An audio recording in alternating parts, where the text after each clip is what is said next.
if you have a senior co-captain or tri-captain that is, he should be pitching tomorrow, or, why are we doing this in practice? Why are we wasting our time? Like, you're in trouble. You're in trouble. Yeah. Your leaders are extensions of you and your coaching staff. Yeah. And we take time and we give them a lot of input and we let them run the asylum, so to speak. Yeah. That's how much we trust these guys. And if not, then they're not going to be one of our leaders.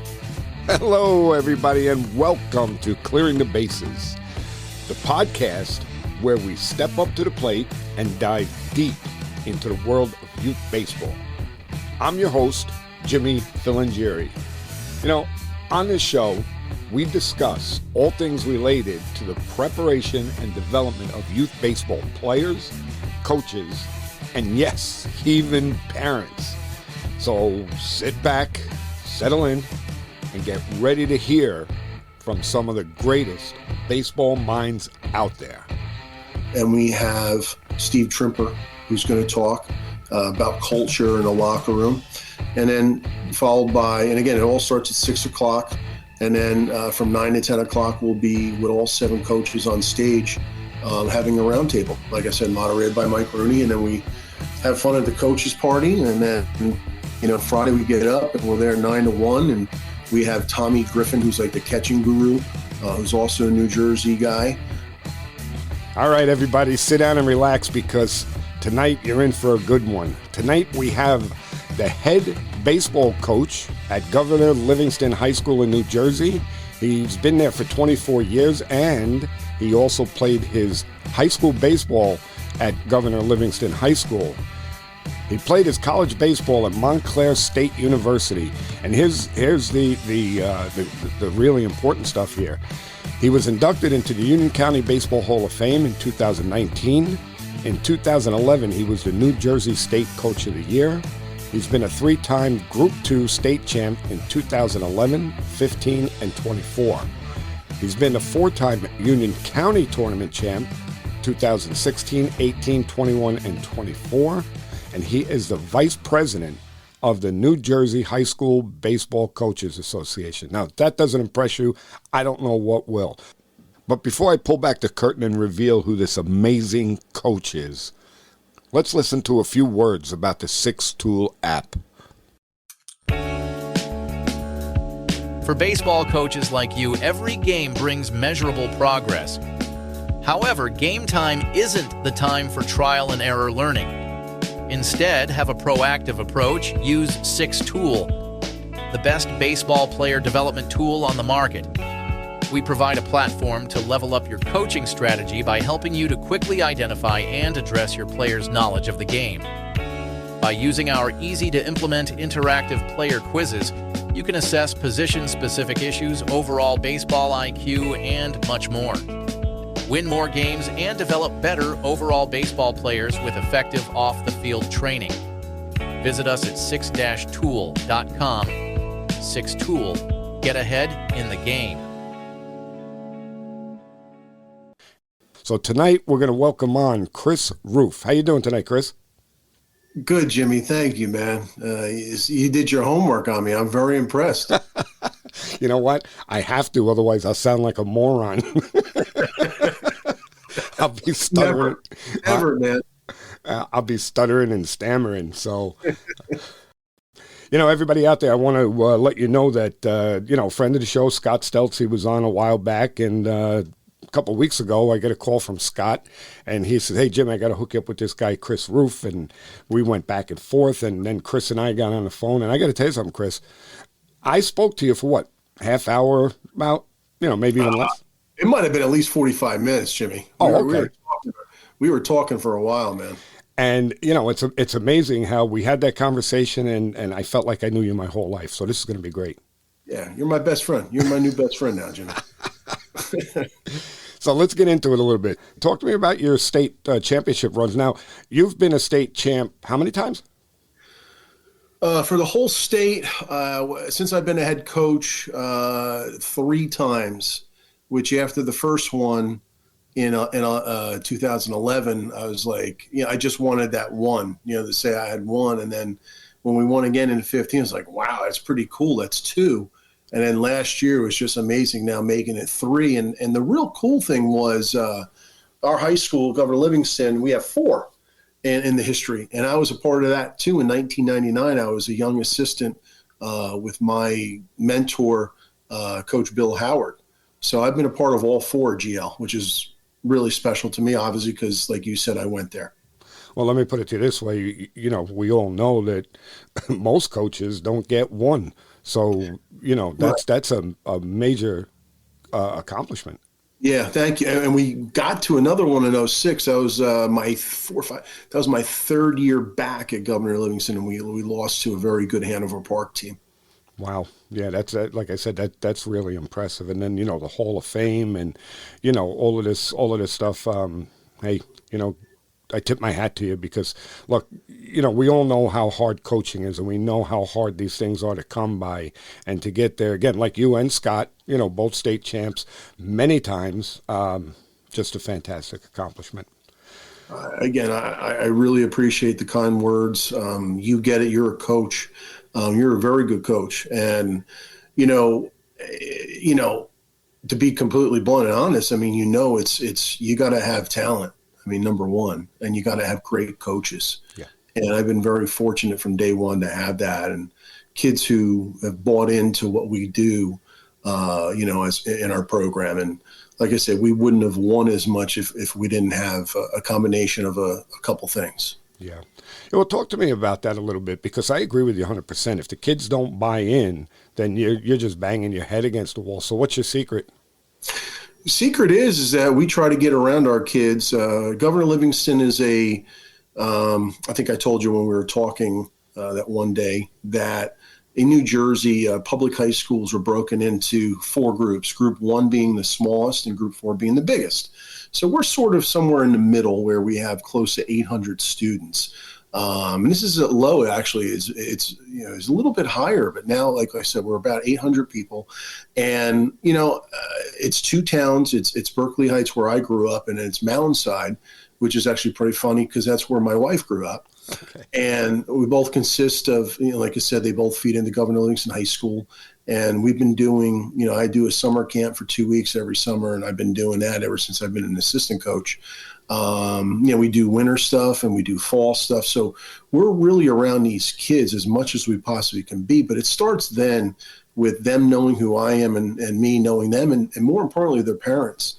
And what we try to do is we try to want them to, to be a Highlander, to look forward to being a Highlander once they get there, and have our high school kids around as much as they can. And how the little kids are, they idolize those guys. But again, culture, you got to be careful with that word, because a lot of people just throw it around. And I'll tell you what, culture, if you have it and you combine that with talent, watch out, you could beat anyone. Yeah. Again, it starts with me and my assistant coaches, who we've been together for a very long time, and they're guys that are loyal, and I love them to death. We're good friends, but like I said, it starts with us, and we want them, to play hard and to, more importantly, have fun and work their tails off, during the season, out of season, whatever it may be. Play multiple sports, I think, is important. The one thing I would say, the negative thing that I don't like about Governor Livingston is that a lot of kids tend to start to specialize. And once they get to the high school, and that's something I really don't like. I really think that they need to compete in at least a second sport where they can get knocked on their tail a little bit and use different muscles than they don't use. Because again, some of my best players have been obviously the most competitive players too. I think the biggest thing with our culture is that, especially kids who are battling for innings, top 2 pitchers, or they're both bound for second base or an outfield spot, is that we all root for each other.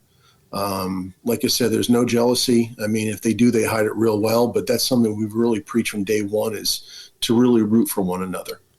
I mean, that's great stuff. And the thing you said about multi-sport athletes, that's dear to my heart. I agree with that 100%. I don't like the idea of specializing early.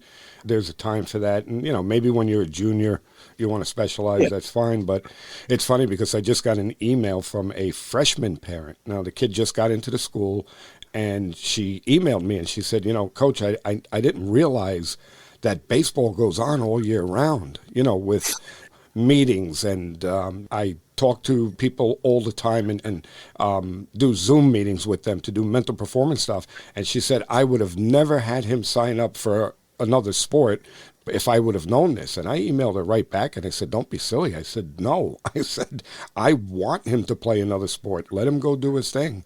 And we'll see him in the spring. It's no big deal. Just hand them off to the next coach. And again, like a lot of these times, these coaches are friends of mine, and I trust them, and they root for us. We root for them. So I totally agree with you, Jimmy. Yeah. Multi-sport players are, like you said, they develop different muscles. They develop all differently for different things. And I know, like me, 800 years ago, I played basketball and I played baseball, and basketball helped me tremendously on the baseball field.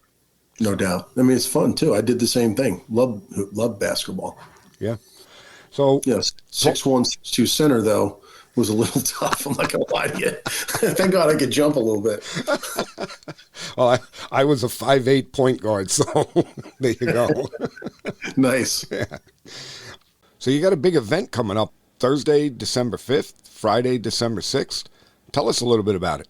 Yeah, so the clinic's called the Garden State Coaches Clinic, and we started this for years, and you probably know this because you're a baseball guy, and me being a young coach and going, there was always the Cherry Hill Clinic. Yes. And it just all of a sudden, I think one year I went to Atlantic City, and then it was gone. Yeah. So it was really nothing. So this was something, I really enjoyed. I love the networking, love obviously learning. Because like you said, if you're going to be a good coach, you never stop learning. Mm-hmm. Once you have it all figured out, it's not good. It's no bueno. No. But I talked to my friends over at Gamers Baseball and Softball Academy, and the two owners, Hassani Whitfield, who's the former head coach at Cole University, a Division II school in New Jersey, and John Lewis, a former pitching coach at Stony Brook and professional pitcher, I think in the Marlins organization. I went to them with my vision, and they said, let's do it. So we started 4 years ago. We started just in their facility, doing it on a Friday, and we had about 50 people. The following year, we did it again in the facility, and we had about 120 people. Wow. And then my overall, grand scheme picture was to do it in a hotel in a ballroom, so we could do some Thursday night into a Friday. So we did that last year for the first time. We got up to about 150 coaches, which I thought was really cool. And it was outstanding. And we added something last year where we had actually a round table. And that was the last presentation of Thursday night before our coaches party. And we had all the coaches on stage. And Mike Rooney from ESPN College Baseball and D1.com was the moderator. And he was just amazing. He's already an amazing person, but he was just awesome. And it seemed like that was really the best one of them all, just with all the coaches just, talking about, everything. It was just really, really entertaining and very informative. Yeah, that's fantastic. I mean, I know that the lineup that you have this year is fantastic. Yeah, I sort of, like I said, I always try to plan out a year ahead. I talked to some of the guys already line up. Again, we have back, this is Steve Trimper, who's the head coach at Stetson. We actually have our top right-handed pitcher, Matty Diskin, heading to Stetson next fall. He was the winning pitcher when we won the state championship this past spring and just pitched his tail off. But Steve Trimper is now doing this for the fourth consecutive year. Mike Rooney's doing it for a second consecutive year. And then we brought in 5 new people, people that I know and people who I've tried in the past. And I even went, you want to call it Twitter or X side, where very popular coaches on there, where Thursday night we're going with Mike Rooney's going to give a talk. You're going to have Kevin McMullen, he was named the National Assistant Coach of the Year for Virginia. And I'm very proud of it. We have a junior right now, shortstop for us, Zach Gertzma, who's committed to there, which I'm very proud of. And we have Steve Trimper, who's going to talk about culture in a locker room. And then followed by, and again, it all starts at 6 o'clock. And then from 9 to 10 o'clock, we'll be with all 7 coaches on stage having a roundtable, like I said, moderated by Mike Rooney, and then we have fun at the coaches party, and then Friday we get up and we're there 9 to 1, and we have Tommy Griffin, who's like the catching guru, who's also a New Jersey guy. Your boy and my boy, Jeremy Sheets-Ginger, who's just unbelievable. Yeah. Adam Mosley, who's one of the best pitching coaches in America with Hoover, Alabama High School and Team USA, and Butch Chaffin, who is just a legend when it comes to giving speaks all over the country. Yeah. So I'm really, really looking forward to it. It's we changed the location. It's going to be at the Hilton Garden Inn in Springfield, New Jersey, right off of Route 22 West. I mean, that's like I said, that's some lineup, and, God bless you for putting that together. So people out there, if you're in New Jersey, New York, Pennsylvania, Delaware, make the trip. These guys that he just mentioned are all fantastic coaches, and they have a lot to offer. So I think it's a great thing, Chris, and I'll be there. So, I appreciate that very much so, Jimmy, and I'm so happy our paths have crossed. Yeah. So now, okay, so that's the clinic. So now let's talk about the camps that you do with the Heights Baseball School, because that I'm really interested in, and I think people need to hear about this and why these camps are important. Well, again, I think it's very important that you work with your youth, and like I said, get them around you, your assistant coaches, and your players. So now when they go to games, and we have things where we have like most people have a youth day, and I have both towns, and then I have whatever kids come, I have them run out to their positions before we play the national anthem, which I think is really cool. The one year we did it, we had a shortstop named Danny Soretti, who went to UNC and got drafted, I think, in the 6th round by the Tigers. You should see, my son was one of them. He doesn't live in either of his towns, but all ran out to shortstop. Last year we did some pretty cool where we had an opportunity actually to play at Rutgers University, which was really cool. But we also, played where the Somerset Patriots play. Okay. Bridgewater, New Jersey, and that was unbelievable. And we made that our youth day. So after the game, which was really cool, and I know it was really cool for our kids because I could tell. And when I see it, I'll show you pictures where after the game, right where you would walk into the locker room, the kids were over you, all the kids. And we had our team picture printed out. We probably made 300 of them. And they were all with markers, and they were all signing their wherever their picture was and giving it to the kids. And the kids were trying to fill the picture of getting every single signature. I thought it was really cool to see that. Really made me proud of this program. Yeah, I mean, that is fantastic. You're giving me goosebumps just hearing that, because, I mean, that's something I would love to do. And well, why don't we do it next year? Yeah. And I'm serious. In 26, we'll talk about it and get you guys to come down and play at Somerset. I think it'd be a lot of fun. Oh, yeah. And, I mean, we should return a favor because we're very fortunate. We play our home games at Renegade Stadium. Wow. Yeah, we'll bring you guys up, and that would be fantastic. Now, how do you play your games there? You don't have a high school field, or? No, we don't have a field. Really? Yeah. Yeah. So all your how many home games would you say? Like 8 to 10? Yeah, in that range. Yep. That's really cool. Yeah. And I mean, I shouldn't say all of them because there is one or two where there's conflict, so we have to play somewhere else. But no, that is a huge plus for us that we get to play on that field. That's awesome. Yeah. I mean, listen, we'll definitely come up and play. I mean, like I said, now that we're friends, I mean, that's something that we can look forward to doing every other year. Yeah, I mean, it'll be a lot of fun. No doubt. So that's a great thing. I mean, I love the idea of the bringing the younger kids on, because we just did a clinic. We were talking this past weekend, and one of the things that I noticed with the younger players, they were more excited that I had our varsity players there that were helping instruct and helping run the drills and stuff with them, and the way they look at the high school players, I just love to see that look on it. They're like in awe. Yeah, I mean, it's the kids who I have in the high school team were there once before, so they know what it's all about, and that's why they know how special it is and how to really treat them genuinely and not be fake. Yeah, because unfortunately you might get that, but I know with us we don't. Well, I mean, I think that like falls on our shoulders, right? Yours and mine as a coach, to make sure that they're genuine. And I believe that if we're genuine with our players, then they're going to be the same way that we are. They're going to. Jimmy, I think you'll agree. High school kids might act. I hate to use the word dumb, but they're not. They're very smart. Yeah. And they know how to read people, especially their coaches. Yeah. And another key to and I'll even wrap this up in the whole culture thing is once they know how much, where I'm going with this. Once they know how much you care about them, they're going to give it their all for you. Yeah. I For the mean, coach.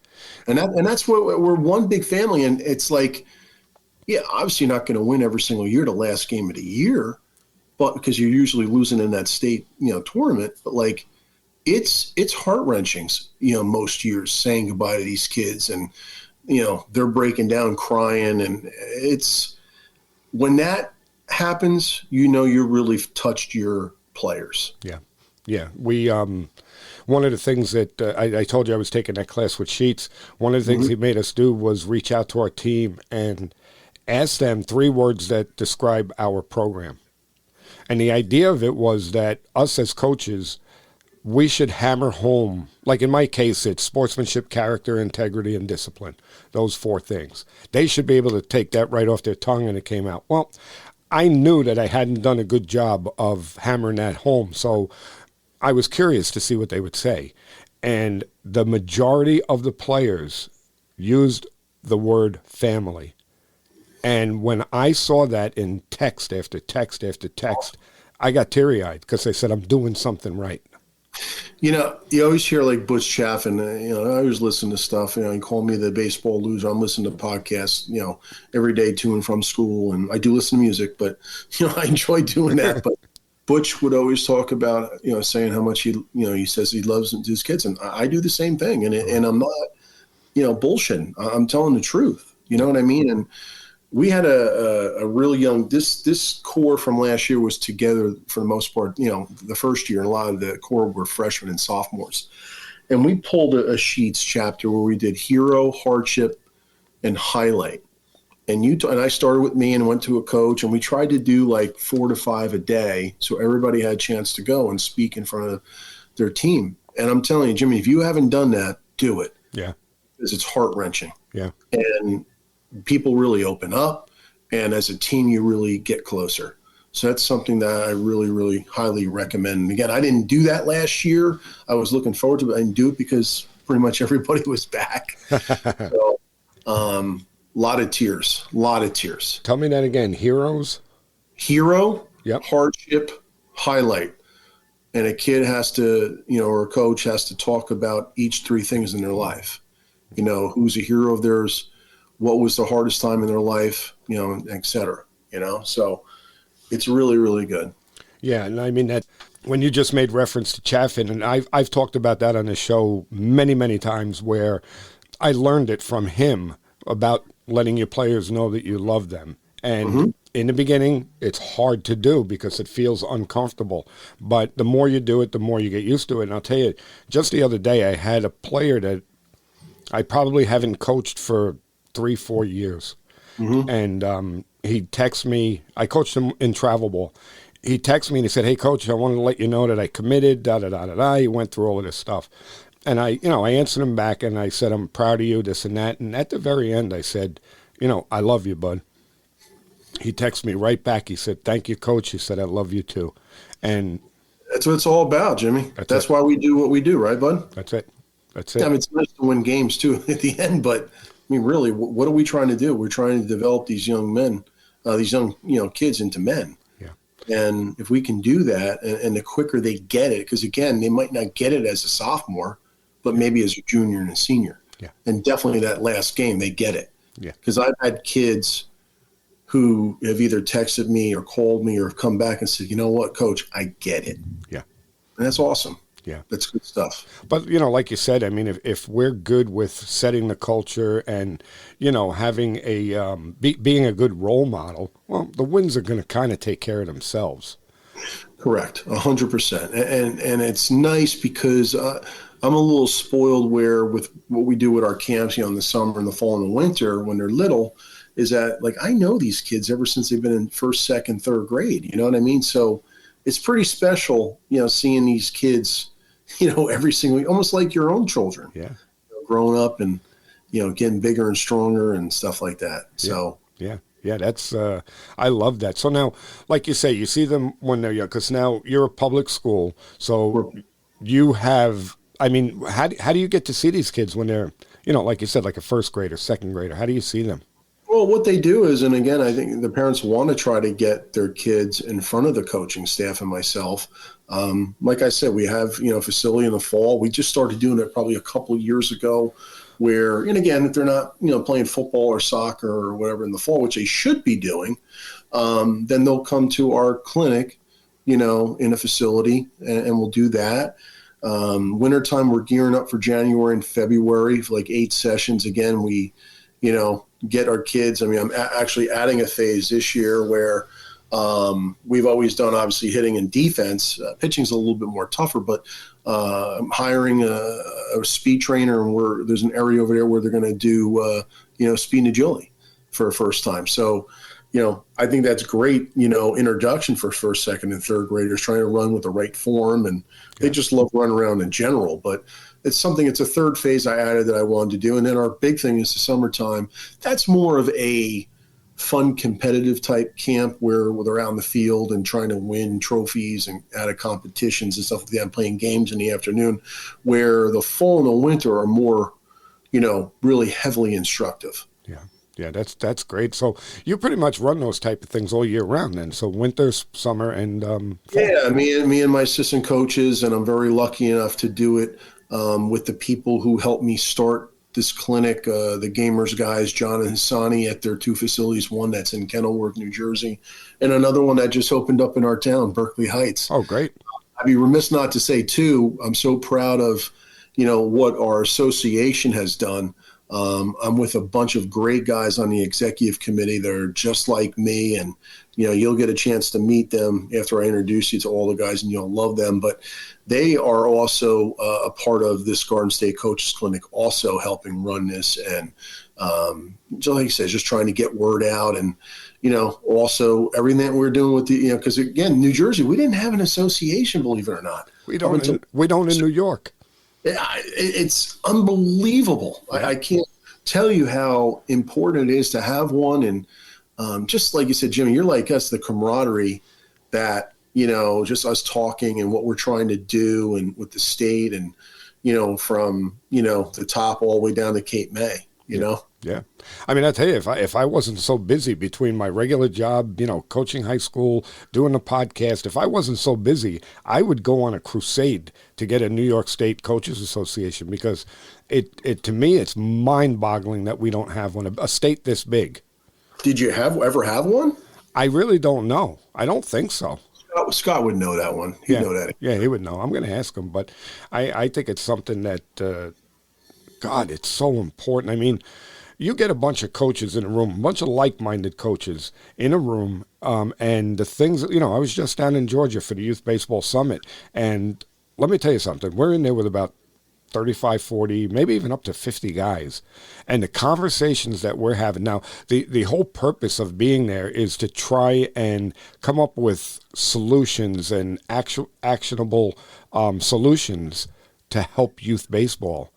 And the ideas that are just, and the camaraderie is, guys hugging each other constantly and this and that, because we only get our clinic too. So be ready, Jimmy.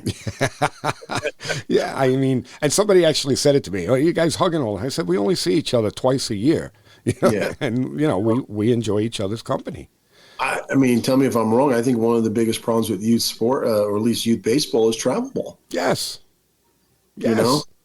It's almost like they got to make a law saying you cannot play travel ball until 5th, 6th grade.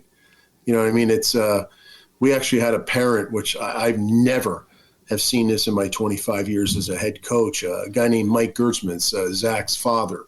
And he had a Berkeley Heights team all the way together for their 8th grade year. And none of those kids jumped ship and played club. It was truly amazing. Never saw anything like that. Wow, that's fantastic. But I mean, now you touched a nerve because I want to find out what you think the issues, and I'm pretty sure I know what you're going to say. What do you think the issues are with travel ball? Why is it, a problem? Listen, again, I'm in both worlds where, like I said, I'm very good friends with two owners that own one. And I can honestly say with that club is that they care about the kids and their training is amazing. I think that a lot of parents are uneducated when it comes to, not that they're uneducated, but uneducated when it comes to travel baseball. Yeah. And wanting to get out of their town because they're not good, they stink, or Johnny's not playing short, or whatever. The grass is always greener somewhere else, Jimmy, right? So, like I said, there are some travel ball organizations that are outstanding, really outstanding. Zone, Duke, outstanding, okay? Yeah. But then you have others that are just, and again, they're all about making money. Yeah, they are, because that's what the business is. But if you can make money, but you can have great training where your kids are actually going to get better year to year, and they really care about the kids and they know who they are, I think that's great. You know what I mean? Not the ones that, we're going, to all these perfect games, like all they care about is winning, because you have those too. Listen, I'm all about winning, don't get me wrong, but I don't think you should really care in third, fourth grade, like what your record was in the summertime, and then jump to another one because you weren't good enough. If you're going in the travel ball, it's because you're trying to train and get better for the following year, because ultimately you want to be ready once you hit ninth grade. Yeah. Yeah, I mean, you touched on it. My biggest problem is that most travel, and again, it's like you said, and I have to preface it by saying this, and I do all the time, is that I am not painting with a broad brush. Yes, Duke does it right. There's a lot of people out there. I was just with Duke and Jordan Baltimore, who runs New York Empire Baseball. They do it right. They care about their kids. They're training their kids. They're teaching them. The problem that I have is, there are a lot of organizations, they don't practice. Okay. And their excuse is, well, they can't get fields. Well, I mean, that's what you're getting. A travel ball organization has to have a facility. You have to. Yeah. Okay. Yeah. And you have to be able to get on certain fields in the fall and springtime to practice. You're right. I think that, like I said, I think a real important thing for travel ball is practice. You need to practice. Yeah. Yeah. But like you said, though, the field availability and stuff like that. Okay. We just talked about it. We don't have a field at my high school. Believe me, I get my practices in, and my practices, again, I'm going to be self-serving. I think my practices are very good. We do it on a football field. So if you're a travel ball coach or a travel ball organization, believe me, you can get your guys. In the summertime, there's nobody on a football field.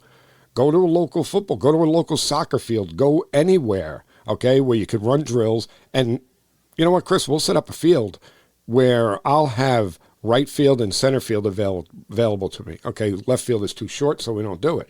But if I need to do something in left field, so I move to a different corner of the football field. Now I have left and center, and I don't have right. Like you said, your best coaches adjust to what they have. And I think another problem with travel ball, it's funny how our conversation shifted to this, that usually the top guys of the organization are the ones that are very good and know what they're talking about.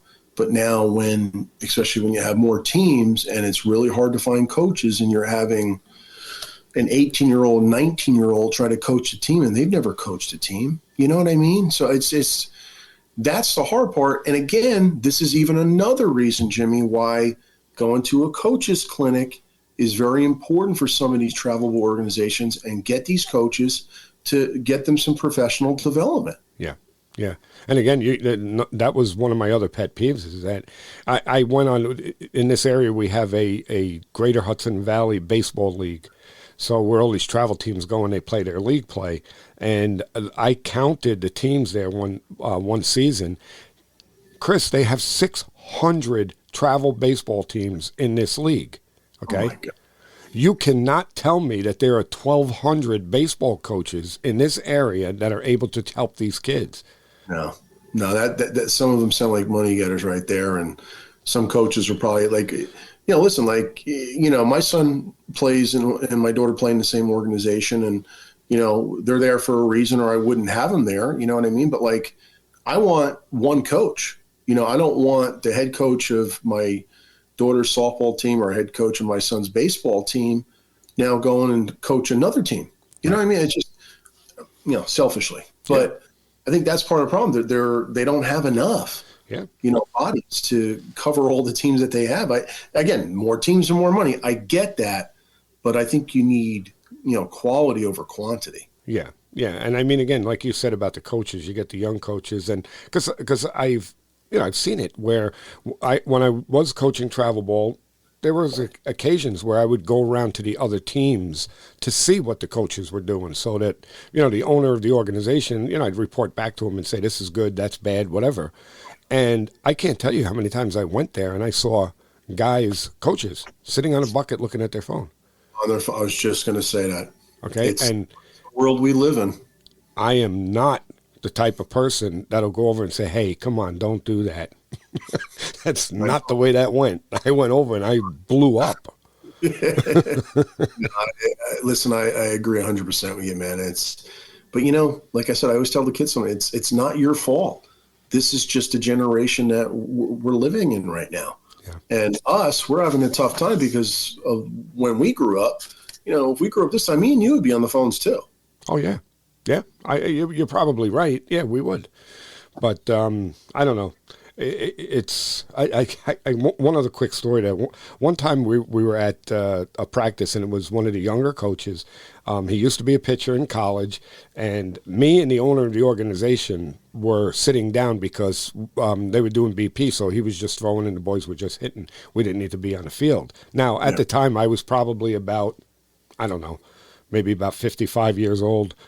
He was probably a little bit younger, maybe like 50. And the guy, the young kid was maybe 23, and he was throwing BP. Mm-hmm. Well, he threw. All of a sudden, he comes walking over. He goes, one of you guys is going to have to go out there and finish throwing BP. And I went, why? So he goes, well, my arm's getting a little bit tired. Again, I didn't take that too well. Yeah. Again, it's the world we live in, man. Yeah. It's the world we live. They think that's okay. It's really amazing. All right, so let's talk a little bit about what is success. How do we measure success? What is success to you? I think success to me is again trying to reach these kids, and again trying to teach them to become adults. I mean, again, like these seniors, I say, hey, next year you're on your own, man. Mommy and daddy aren't waking you up for 8 o'clock class, and there's just so many life lessons that can be taught. And I think, again, winning is there too, but I think that's a little bit lower on the totem pole than some of the other things that are more important, in their lives. Because again, we're trying to mold them into, good people. Yeah, right. And if we can make them into good people, then that's a success. No doubt about it. I mean, I always tell the kids, like, if I have two kids battling for left field and they're both the same, I'm going to look at now, okay, how are you doing in school? How do you treat people? Are you getting in trouble? Because, like I said, that's going to be, the deciding factor. Yeah. Our kids are real good for the most part. They know, especially in the high school, because the teachers know that if their kids, if they're not doing what they're supposed to be doing, or they get in trouble, the teachers come right to me, and the kids don't like that. You know what I mean? So, you're always going to get a couple. Yeah. Oh, of course. That's always going to happen. But, 50 program, you're always going to get a couple. Yeah. And you know what? I've also seen it where, you get those couple, and then the other guys, because the other guys buy into what, we're trying to do as coaches, sometimes they will turn those kids and those kids will start to understand as time goes by. And hopefully by the time they're a senior, they do. No doubt. I mean, again, a lot comes from your leadership on your team. Mostly your senior leadership. I mean, if a freshman's lucky to be on varsity, or if for the most part it's a sophomore or junior, they're going to listen. They're going to look up to their senior, teammate. I think that's very important because if you have, I mean, knock on wood, we're not going to have this, but if you have a senior co-captain or tri-captain that is, he should be pitching tomorrow, or, I mean, why are we doing this in practice? Why are we wasting our time? Like, you're in trouble. You're in trouble. Yeah. Your leaders are extensions of you and your coaching staff. Yeah. And we take time and we give them a lot of input and we let them run the asylum, so to speak. Yeah. That's how much we trust these guys. And if not, then they're not going to be one of our leaders. Yeah. That, again, it's another thing. We're going back to Chaffin again. It's something I learned from him was, it's my coaching staff is me and an assistant coach. And he said to me, how many seniors do you have? So, at the time, I forgot, this year, believe it or not, I only have one senior. But at the time, let's say I had 5. So he says, he goes, that's 5 assistant coaches right there. Yeah. I mean, you're going to laugh at me. I always get, made fun of where we have 10 coaches in our program. We have 2 freshmen, 2 JV, and then we have myself and 5 other assistants on the varsity. And again, how important it is to have as many bodies as you can, because now, like you said, you have somebody coaching third, somebody coaching first, you got a bench coach, you have somebody, God forbid, they warm up in the bullpen. You never have enough bodies. Yeah. Yeah. So that's interesting. So you have that many coaches. Mm-hmm. I'm dying here, Chris. I'm dying. I can't find baseball coaches. Make a trade. I'll send you one for some baseballs or something. For one of my coaches. I don't think they'd be happy, but Oh God. I don't know what to do. I mean, I put ads out on the ABCA, I hit social media, I talk to people. I can't find coaches. I remember my very first, it wasn't easy. And as time went on and you networked and you knew new people, I have, one of my varsity assistants is an ex-player of mine. Okay. And who's our pitching coach and is, to me, one of the best pitching coaches in the state of New Jersey. I have a teacher who teaches in Moundside, which is that other town that feeds into, and he played collegiately. I have another coach who played in college, has a pitching background. Our hitting guy, Chris Flynn, played at Notre Dame for Coach Murphy, who is now manager of the Brewers, which I think is pretty cool. Yeah. And then another coach that we have this year is another kid who played for me. Wow. So my best friend who used to be on the varsity is now the freshman coach, and I think that's important because he knows how I like to get, how I like to run things. And his assistant is a guy who's been in the program for 21 years, maybe. Wow. Okay. So he's another educator. So it's just, my JV coach used to be a college coach, Mike Colsar, who's a general manager at Gamer. So, Jimmy, I'm blessed. Yeah. The coach if I have. Yeah. But I mean, I a lot of guys I talk to, like Scott's got a lot of coaches, around him, in his program. And he says the same things that you do. His pitching coach is great. His hitting coach is great. So I don't, what I think in my case, I think I'm just a little impatient.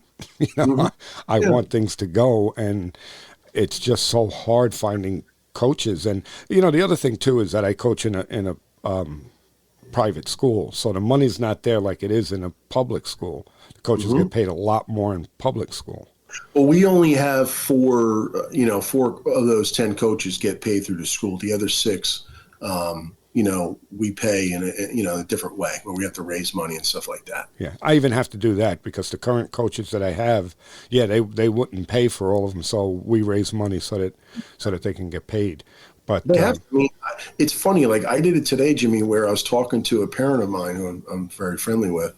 And we did something over the course of 12 weeks, 6 days a week, let's just say 2.5 hours average. It's over that, right? Yeah. It comes out to something like $5.55 an hour. I know.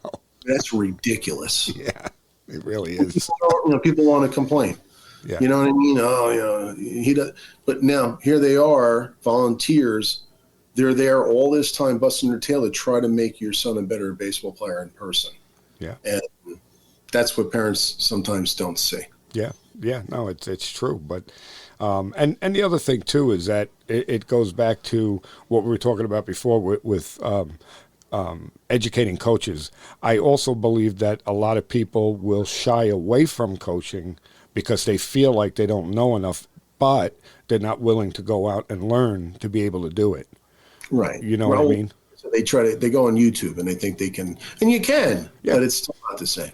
But you have to know, yeah, you could do it, but you better know, you have to know who you're looking at and, what's right and what's wrong.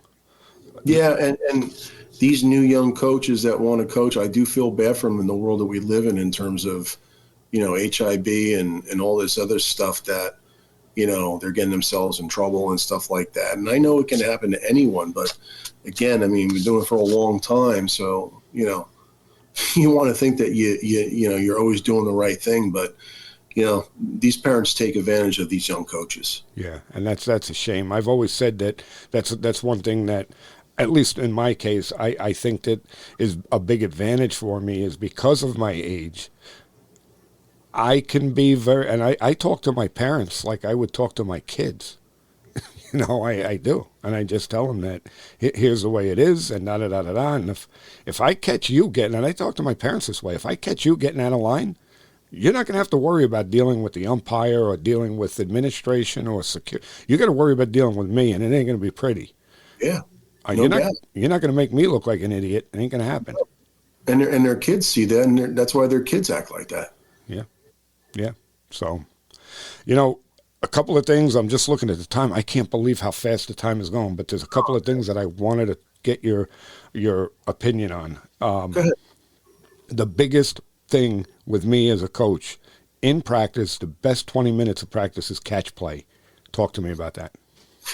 Okay. So if you came to watch us practice, the first thing we would do is we would get our dugouts on the first base side. We would go out, and again, not to bore people, but to go out to right field, and we would do our, agility stuff. I don't like, stretching in a circle because to me they're joking around and it's a waste of time. We get right after it. One of my coaches is watching it. After that, we go right to whatever we base run right at the beginning of practice. We get it over with because at the end, they don't want to do that. Yeah. So we'll do whatever I want to do base running wise. Then we will go back to right field and we will play catch. I got this from the legendary coach at Rutgers, Fred Hill, where you would start at 30 feet and you would throw there for 2 to 2.5 minutes. And again, I have a coach with a stopwatch moving them. And I try to pair up middles with middles, first baseman with first baseman, or you can do first with third base, catchers with catchers, and then outfielders with outfielders. And if there's POs, which in the world now, Jimmy, we got POs now, buddy. So now they throw together. And so we go 30 feet, then we'll go back to 60 feet, 2.5 minutes, 90 feet, same thing, 120 feet, and then we'll start to walk it in. And then when we get a little bit closer, we'll do something called quick hands, and then individual stuff. So like middle guys will work on, double play flips and stuff like that. First and third will work on footwork, like and throws from the outfield to the plate. First base in 3-6-3s, third base in 5-4-3s. Catchers are working on back pick footwork, just regular throwing the second footwork. Pitchers can do pickoffs. And then we go into, for the most part, a multiple, what we do. And then whatever, again, I don't want to keep them there all day. Right. I try to go 2 hours. I might, early on, I'll go a little bit longer because there's just so much to do. I mean, we start March 10th and we open April 1st. And now listen to this one. I didn't tell you the state changed the rule where instead of everyone opening on April 1st, once you start, and there's no pitchers or catchers, because usually the last couple of years it was the first 3 days. They did away with that. So March 10th, after you get your 6 days in, you can start playing real games if you want to. Whoa. Right? But here's the thing. Once you play, so let's just say for some weird reason, March 23rd, I want to start my season, the first game. Well, after that day, I can't then scrimmage somebody the next day or the day after. Once you play that real game, you're playing games. So I don't think too many teams are doing that. Wow. Now I don't know about New York, but we're only allowed to play 24 games plus 2 tournaments. So, but that's typically what we do at a GL practice. Everything that we do, and I've changed this, and I've seen a difference once we did this. Everything we do is a competition. We have two teams. We have a winner and we have a loser. I want these kids to hate losing. And we do punishment. And it's like, you got to be careful. Oh my God, Johnny's, doing all this running. No, like, it's stuff that they don't want to do. Like, it could be push-ups, but it could be some kind of like poles or whatever it may be. But there's always a winner and a loser, and everything we do is competitive. And I think that's really helped our program. Yeah, that's awesome. And, once again, it's something that I say a lot is, as a coach, that's something that I have struggled with for years, is how to create that competition. I think I'm getting better at it. So each year I get a little bit better. But I always struggled. So now, like, put in a competition, like put, stopwatch on the guys at shortstop, see how fast they get the ball to first base. And instead of going 4.3, what I do is I go 4 seconds because I want them to, get used to 4 seconds. And that type of stuff. We'll do some base running competitions, and but it's, for me, I always struggle with it. I don't know why. We'll do some where I like. We'll get two teams, and obviously they're very competitive, both teams, and we'll have a pitcher behind the L screen. We usually do it off a machine or one of my coaches throwing. And so, for example, we'll do situations. So the first round will be, and everybody gets a chance to hit. So we'll put a runner on first, and we'll play it live, and we'll count the amount of runs that they get. Second round might be that day, first and third. Now, if we do that, we'll tell the defense, okay, you got to play the corners in and middle deep. We'll do something where we have a runner just at third, and we play the infield in. So there's different things that we're working on. We'll do bunt scrimmages. We'll do all different things, and sometimes we'll play straight up. But I think that's something that you should implement into your practice every single day. And when I see you, we can definitely talk more about this in length. Yeah, I mean, I would definitely love to hear, how you do it, because, again, to me, it's so important. But, again, I guess it's just something that, I don't know why, maybe I'm just a little dense, but I've always struggled with it. I don't know. No. And we're fortunate, too, Jimmy, where we have a pretty nice setup where, if we do our regular BP, we'll break up into 3 groups, hitting groups, where we'll do, 4 groups, where we call it defensive 1 and defensive 2, and we'll just rotate. Yeah. So defensive 1 and 2 are on the field, and then we'll have, guys hitting on the field. Within that group, you also have a base runner or 2. And then we have another group down in we have a double cage, and we split one up. So we actually have 3 hitting areas down in the cage, which is pretty cool. Yeah. With a couple machines down there. So that would be a typical day if we didn't do one of those scrimmages. Yeah, and that's another thing. We don't even have a batting cage on campus. It's crazy. So again, I get very, very creative with our hitting.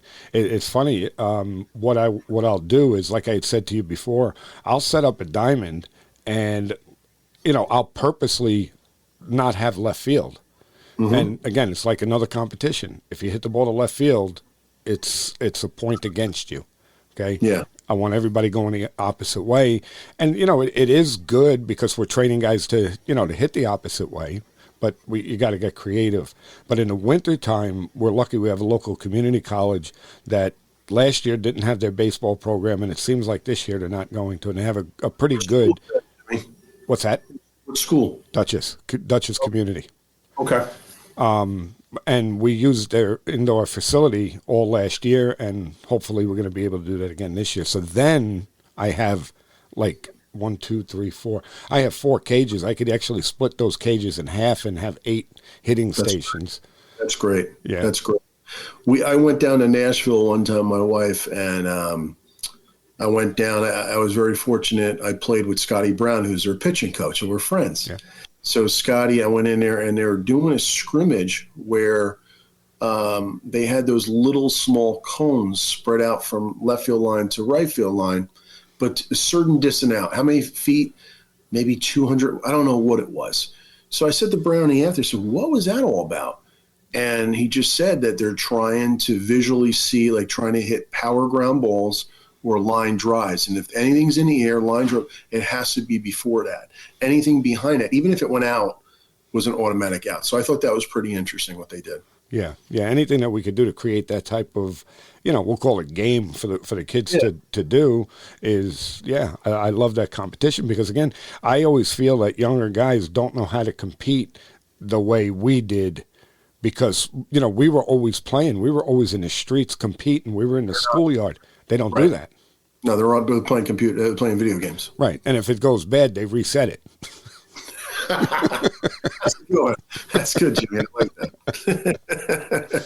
You're right. Oh, God. So, the other thing too that I wanted you to get into a little bit because I talk about most coaches with this is playing the game one pitch at a time. Oh man, I love that you said that. That's one of our mottos. I mean, I can't tell you how many times I tell the kids, you're playing, 7 innings, 7, 1 inning games.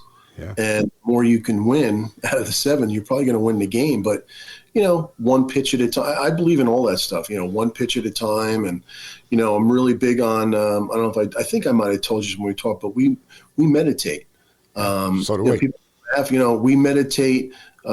We try to do it every practice. Our assistant coach, Matt Rago, puts them through a guided meditation, which I think is just incredible. And again, if you have 20 players and it works with 5 of them, I think it's well worth it. I agree. We do something where we try to, a pitcher, once he's, on the mound or, he steps off, if he looks at like the left field foul pole, right field foul pole, it tells him, hey, take a deep breath, get back into, focus. And sometimes, some years, what I did with our hitters was I would put a piece of tape, right above the handle, their hands. And for 1 year it was red. And I always told them to step out one foot in the box and look at it, take a deep breath, and that'll refocus themselves. Yeah, that's fantastic. I mean, the meditation part is, we do it too. It's funny because last year was the first year in like maybe 10 years that for some reason, maybe it's because it was a new program to me, I just didn't have the boys do it. But we meditate before each practice and we meditate before each game. That's great. Yeah, and so you got to go ahead, Jimmy. I'm sorry. No, you go ahead. No, I was saying you got to learn how to slow your heart rate down because, sometimes a kid comes off the field and I pound the whatever, and I feel it's like racing. I'm like, whoa, you got to slow down a little bit. Yeah, that's one of Springer's quotes that I love. I think he says the only time I want your heart rate over 60 is when you hit a triple. Yeah, that's good. Yeah. We had him a few years back talk to our whole program. I thought he was outstanding. Yeah, he's become a good friend. He comes in he comes in several times a year because he scouts for the A's. So he's at Renegade Stadium, so we hook up every time he comes. And then the last 2 years, because my younger brother is a big golfer, he comes into town for my brother's member guest every year. So he stays 3 or 4 days, and we hang out for 3 or 4 days, and he plays golf. That's great. The stories you must hear are just tremendous. What a great mind. What I love about him is that he's able to take, a game that, let's face it, baseball's somewhat of a complicated game. Oh man, beat you up. And simplify it. And he simplifies it to, like another thing that he says all the time that I love. He said that nobody wants to use the oven anymore. Everybody wants to use the microwave. And that's true in today's society, no doubt about it. Yeah. I said it to my health class the other day. Yeah. It's funny, my freshman health class. You're so right. Everybody just wants everything right now. And, sometimes, I'm not going to lie to you, sometimes like I get like that and I got to slow down a little bit and say like, hey, relax a little bit. Yeah. I mean, I'm guilty of it too. We were just talking about it with coaches and, with this program being new to me, sometimes I get impatient and I have to take a step back and say, relax. And actually Scott's the one that said it to me because I was talking to him about it. And he said to me, Jim, he goes, trust the process. And that's all he needed to say to me. And I was like, you're right. Jimmy, I think if your heart's in the right place and you work hard, I think everything just works out. Yeah. I really do. I think just talking to you now, I think 2 things you might try to do, and maybe you've already done it, is send an email to all the teachers because you never know who has a baseball background who might want to help. And the local Little League, if there's a retired, dad that maybe played some pro ball, you just don't know if you don't ask. Yeah. You know what I mean? Yeah, I love that. That's great advice. So, I mean, I can guarantee you before this week is out, that's going to happen. And it's funny you say that because at my clinic, one of the kids that was there, his dad actually sits on the local Cal Ripken board. And we got to talking. I'm going to reach out to him and say, hey, can I, send out something to your people, da-da-da-da-da. I'm looking for coaches. That would be great. Yeah, that's really fantastic. So, all right, we're just about on. I can't believe it. That time went like that. We're just at an hour. So It was a lot of fun. Yeah, I could definitely do another hour. Chris, give us a little bit more information on the coaches clinic that's coming up in December. Tell everybody where they can sign up and do all of this stuff. I think the best thing to do is, again, it's Thursday night, December 5th, 6 to 10 o'clock, and then Friday, December 6th, 9 to 1. It's at the Hilton Garden Inn in Springfield, New Jersey, right on Route 22 West. I think if anybody is interested, I don't know, Jimmy, you could put my email up there, but is to contact me and I'll send you in the right direction, because we have prices for we have a bunch of prices. We have prices for 2 days. We have a price for Thursday night. We have a price for Friday, and we even have a price for coaches of a travelable organization or a high school or even a little league, where if you have 3 or more coaches, we give you a nice little deal. Best thing to do is to email me at croof, ROOF at Verizon.net. Once again, that's croof at Verizon.net. Yeah, and coaches out there, I mean, if you're, like I said before, if you're in the, New Jersey, New York, Pennsylvania, Delaware, right? Even maybe Maryland is not that far, right? I mean, listen, if they want to stay over. Yeah. Yeah, I mean, check it out. It's, it's fantastic. A lot of good speakers are going to be there, very knowledgeable people, and I think that it's a win-win. So, thank you. I really appreciate coming on and your support of this clinic. I really do, Jimmy. Anytime I can find a spot where people can learn, and I always say that you're going to go there, you're going to be drinking from a fire hose, but the idea is to go there, and if you could walk away as a youth coach, even high school coaches, we learn when we go there, but if you could walk away with 2-3 little nuggets that's going to make you a better coach, it was well worth the money. Totally agree. Yeah. Totally agree. Yeah. We had Monty Lee on, the hitting coach and associate head coach at South Carolina. I had 4 pages of notes. Yeah.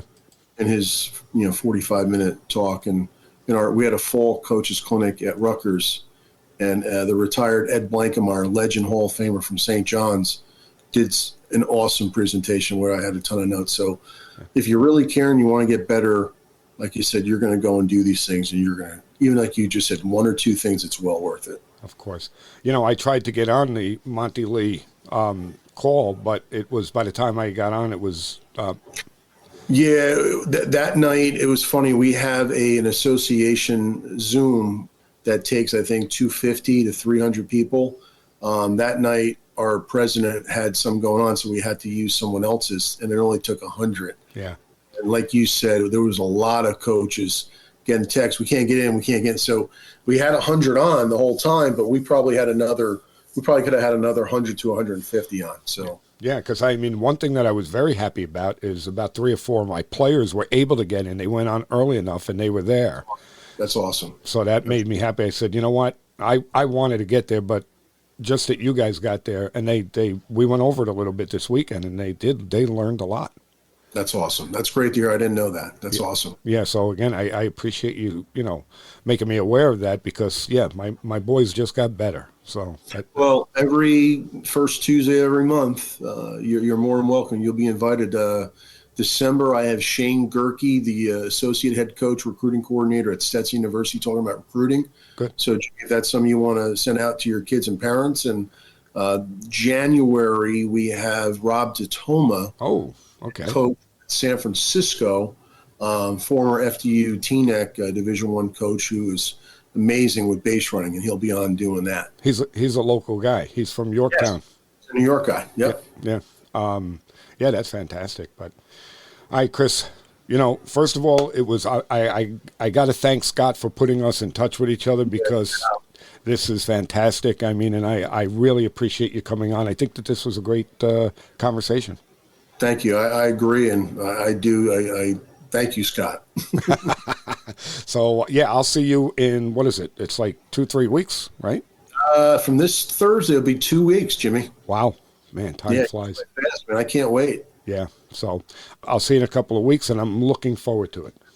Me too. Thanks, Jimmy, for everything. Appreciate it. Bye now. Bye. You know, just saying that he's been a high school coach at Governor Livingston High School for 24 years should be enough to impress everybody. But then you throw in the New Jersey Coaches Hall of Fame, the state championships, the county championships, the New Jersey High School Baseball Coaches Association that he's the vice president of. Was there any question of why Chris Roof is a great baseball coach? I mean, this was just great. It's packed full of good information, and I hope everybody enjoyed it as much as I did. But let me tell you something. He's got this coaches clinic coming up in New Jersey on December 5th and December 6th. You know, if you can attend. I mean, the lineup that he has there is amazing. Mike Rooney, Steve Trimper, Kevin McMullen, roundtable discussions. Then he's got Adam Mosley, Jeremy Sheetinger, Butch Chaffin, Tom Griffin.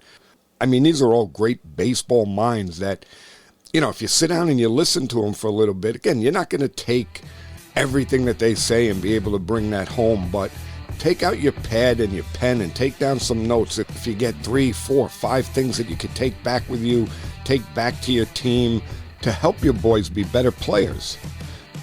You know, the other thing, too, is with his Heights Baseball organization, you heard him say it, the idea is to help the young guys. You know, we got to get them when they're young, teach them the fundamentals, teach them the basics of the game so that they're able to become better baseball players as they grow. So, if you enjoyed today's show, don't forget to hit that subscribe button. Visit the website at thectbshow.net. Leave us a review, even sign up to be a guest. Your feedback helps us bring you the best content and reach more people in the baseball community just like you. And if you have any questions or topics you'd like us to cover, reach out to us on social media. X, Facebook, Instagram, YouTube, and please drop us an email, clearingthebases@gmail.com. Once again, thanks for tuning in, and I can't wait to see you back here for the next episode. Until then, coaches and players, keep practicing, stay positive, and remember, people don't care how much you know until they know how much you care. Thanks, everyone. We'll see you on the next one.